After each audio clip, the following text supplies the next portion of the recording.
the man on the plane.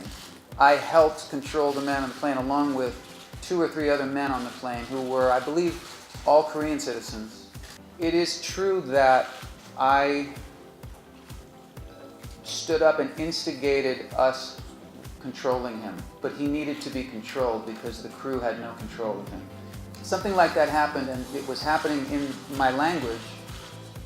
I could at least understand what the man was saying. Maybe he was upset, maybe he was, if I could understand what it was he was yelling and screaming about, but we couldn't. So I didn't know if he was saying, help me, I'm sick, or I'm gonna bring the plane down, or I'm gonna kill everyone. I couldn't tell what he was saying. But when he started to attack the female flight attendants, something had to be done. And luckily, I got some help from a couple other men on the plane.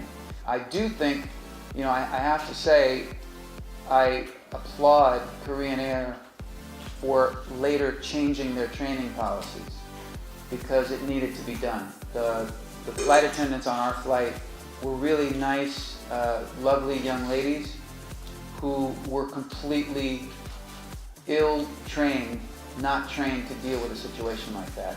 The fact that passengers had to take control should never ever be the case on any airline ever in the world.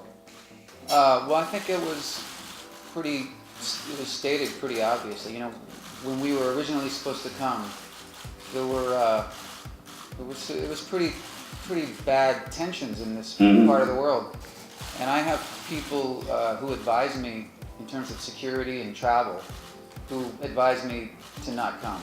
So I'm just happy that instead of canceling the shows, we were able to reschedule them for a later time when hopefully things, you know, were a little less stressful.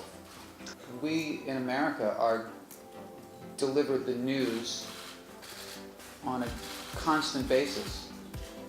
And sometimes the news is really accurate, and sometimes maybe the news is very exaggerated. But for those of us who aren't here, we have no way of knowing. So when people who advise me in terms of my own security tell me, you don't go now, you can't go now, I'm not going to say, no, I'm not going to ignore that, because it's not worth it. You know, it's just, that's not the priority. So again, I think that the situation, at least hopefully right now, not cable, is not as heightened.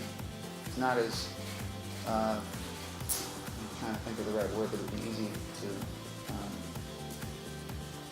as long as things remain somewhat calm, I think it'll be fine. And I'm really looking forward to coming and doing the shows, and I'm glad we were able to reschedule them rather than not do them at all.